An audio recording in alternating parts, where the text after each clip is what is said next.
نقطة مهمة جدا ان المريضة لازم تستوفي كل فحوصاتها وكل اوراقها قبل ما افكر اخد اي خطوة علاجية، سواء بان انا اخد جلسات او ان انا اخد علاج هرموني او ان انا اعمل جراحة. يعني مفيش حاجة اسمها يلا بسرعة نشيل الكلكيعة ونحللها قبل ما نعمل اي خطوات تانية. لا، لازم استوفي كل الفحوصات اللي تخولني او تخول الاطباء ان هم ياخدوا القرار الصحيح، ثم بنتعرض على لجنه متعدده التخصصات اللي هي لجنه الام دي تي او اللجنه الطبيه، ودي فيها كل التخصصات المعنيه بعلاج سرطان الثدي، زي معالج الاورام واستشاري الجراحه واستشاري الاشعه واستشاري الباثولوجي هو المعمل الانسجه.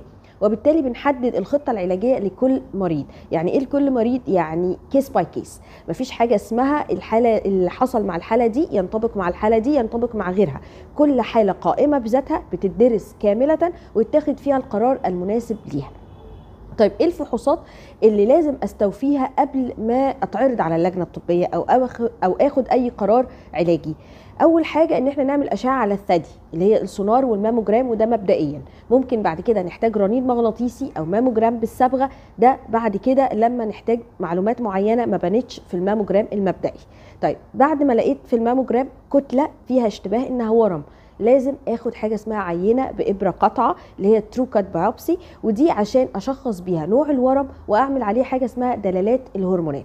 ودلالات الهرمونات دي حجر اساس في ان انا اعرف هاخد علاج الاول كيماوي الاول ولا هعمل جراحه الاول. فما ينفعش ابقى العينه طلعت انها كانسر واروح ابتدي علاج او اروح اخد اعمل الجراحه، لا خالص.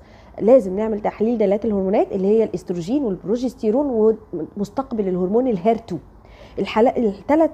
الثلاث هرمونات دول بيعرفوني اذا كنت من النوع اللي هاخد كيماوي الاول او من النوع اللي هعمل جراحه الاول. فبالتالي لما نتعرض على اللجنه بنبقى عارفين او بنقدر نفرق الكاتيجوري او الفئه اللي هتبدا بالعلاج والفئه اللي هتبدا بالجراحه. وبنضيف ده على حسب برضو الفحص الاكلينيكي، على حسب حجم الورم، على حسب تاثر الجلد. كل دي عوامل بتخلينا نحدد اذا كنا هنبدا بعلاج الاول او بجراحه الاول. تالت حاجة في الفحوصات لازم نتمها ان احنا نبقى عارفين ان مفيش اي انتشار للورم في الجسم خارج الثدي.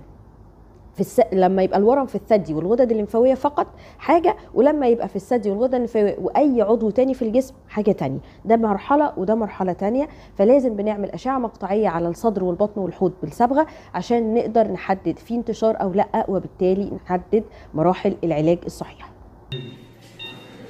الاصل في جراحات الثدي هو الاستئصال التحفظي. يعني ايه الاستئصال التحفظي؟ يعني ان انا اشيل الورم بس بحواف امان حواليه واتعامل مع الغدد الليمفاويه اللي تحت الابط سواء مصابه او لا، واتعامل معاها على حسب الحاله. فالاصل في الجراحات هو التحفظي او ان انا احافظ على الثدي، الا اذا في حاجات لقيتها اجبرت ان انا اعمل استئصال كلي للثدي. يعني القاعده هي ان انا احافظ لحد اقصى حاجه، ولكن في بعض الحالات او في بعض الظروف بنلاقي نفسنا مجبرين ان احنا نعمل استئصال كلي. طب ايه هي الظروف دي او بنعرفها ازاي؟ المراحل المتقدمه للورم، يعني لو الورم مرحله ثالثه، يعني في تأثر في الجلد او الورم كبير جدا او مسك في العضله اللي بتاعت الصدر اللي ورا الثدي، دي حاجات بتخليني ما اقدرش احافظ على الثدي لانه بقى الى حد كبير متقدم. وعشان كده بنقول ان الكشف المبكر ممكن يوفر عليا جراحه كبيره، ممكن يخليني اعمل تحفظي، لكن لو سبت الورم يتقدم ابقى مجبر ان انا اعمل استئصال كلي. طب ايه تاني حاجات في الاشعه؟ ان انا لو لقيت الورم متعدد البؤرات، يعني وارد ان يبقى الكتله اللي محسوسه هي واحده بس، لكن لما نعمل الاشعه نلاقي كتل تانية صغيره مش محسوسه في بقيه الثدي، فبالتالي ما اقدرش اشيل المحسوسه واسيب الباقي، يبقى هترجع ويبقى كاننا ما عملناش حاجه. او في حاجه اسمها تكلسات اللي هي المايكرو كالسيفيكيشنز. التكلسات دي او ترسبات الكالسيوم دي ممكن تيجي تبقى يا اما في جزء معين وبالتالي اقدر اشيله بسهوله، او تبقى منتشره في الثدي كله كاننا رشينا ملح كده في النسيج بتاع الثدي كله، فبالتالي ما اقدرش اشيل جزء واسيب جزء. ففي بعض الحاجات اللي بنلاقيها في الاشعه وحاجات بنلاقيها في الفحص الاكلينيكي اللي الدكتور بيفحصه بتخلينا تعوق ان احنا نعمل تحفظ. منها برضو ان الورم يبقى في امتداد منه للحلمه، او يبقى طالع منه شعاع او اكستنشن كده، امتداد منه ناحيه الحلمه، فبالتالي ما اقدرش اشيل الورم واسيب الامتداد دوت برضو هيرجع. فالحاجات دي اللي بتجبرنا ان احنا نعمل استئصال كلي، لكن هو مش القاعده، هو في حالات بالذات يعني او في حالات خاصه. طيب هو في حاجة أفضل من حاجة؟ يعني هل الاستئصال الجذري أو الكلي للثدي أحسن من الاستئصال التحفظي عشان هيقلل فرص الارتجاع، ولا التحفظي يساويه في فكرة الارتجاع؟ التحفظي لوحده لو أنا عملت الورم، شلت الورم بس وسكت على كده وخدت كيماوي، الورم هيرجع. التحفظي يساوي الكلي لو خدنا معاه إشعاع، يعني التحفظي لازم يبقى لازق فيه علاج اشعاعي. اما الاستئصال الكلي ممكن اخد اشعاع في بعض الحالات وممكن استغنى عن الاشعاع، لكن ما دام عملت تحفظي ومعاه اشعاع اذا يساوي في نسبه ارتجاع الورم الاستئصال الكلي. فما فيش افضليه لفكره ان انا اشيل كله عشان ما يرجعش. هو لو ربنا كاتب ان الورم هيرجع للاسف في كل الاحوال سواء كلي او تحفظي، لكن احنا بناخذ بالاسباب او بناخذ بالعلم المجرد ان النسب متساويه لو عملنا استئصال تحفظي مع اشعاع هي لو عملنا استئصال كلي. طب لو عملنا استئصال كلي هي دي نهايه المطاف او اند اوف ستوري؟ لا خالص. دلوقتي احنا بقى عندنا طفره كبيره قوي في عمليات التجميل بتاعه الثدي، او بمعنى اصح عمليات اعاده البناء للثدي، سواء المؤقت سواء قصدي نفس الوقت الاستئصال او المتاخره او المؤجله اللي بعد الاستئصال وبعد استيفاء كل العلاج والاشعاع والكيماوي نقدر نعمل اعاده بناء ونسميه اعاده بناء متاخر. فاعاده البناء طفره كبيره جدا، بقت تولز وطرق كتيره قوي، سيليكون ومودد للانسجه وعضلات من الجسم، فنقدر نعمل بيها اعاده بناء للسيدات بالذات صغار السن اللي فرض عليهم ان احنا نعمل استئصال كلي للثدي، وبنقدر نعمل العمليات التعويضيه ديت وبتبقى مرضيه كتير جدا. اهم حاجه بس تبقى عند دكتور متخصص، واختيار العمليه الصح لكل مريضه، واختيار المريضه المناسبه للعمليه. يعني ما فيش حاجه اسمها في ساعات مرضى كتير بييجوا يسالوا هو انهي احلى، اعمل عضله ولا اعمل سيليكون؟ لا، هو مش انهي احلى، هو انهي انسب، هو انهي افضل لحاله حضرتك.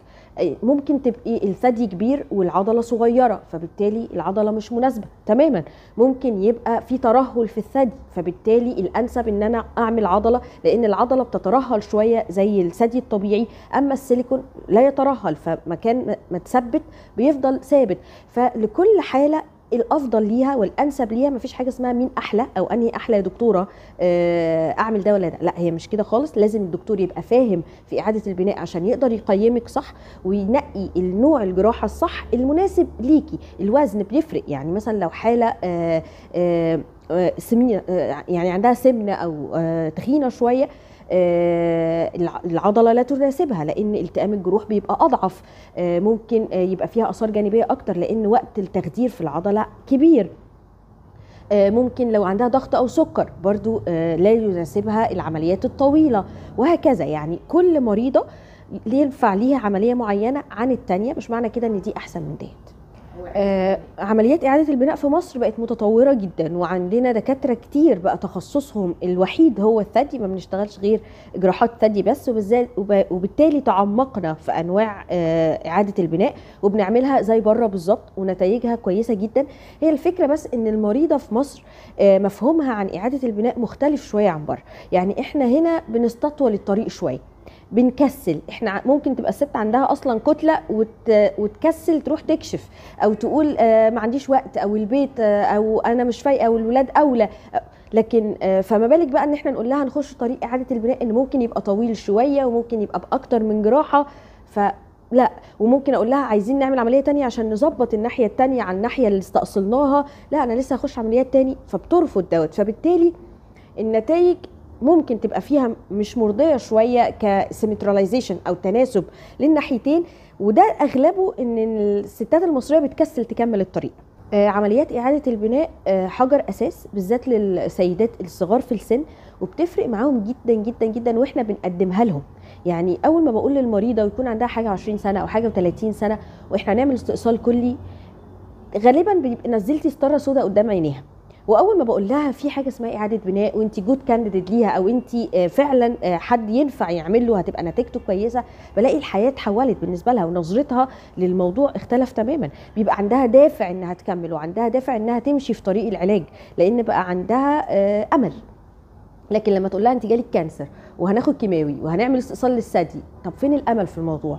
لكن اعاده البناء فتحت نافذه امل فعلا للمرضى كتير جدا جدا جدا، واسعدت ناس كتير جدا جدا جدا، وخلتهم عندهم عزيمه وقدره على تحمل الطريق الطويل.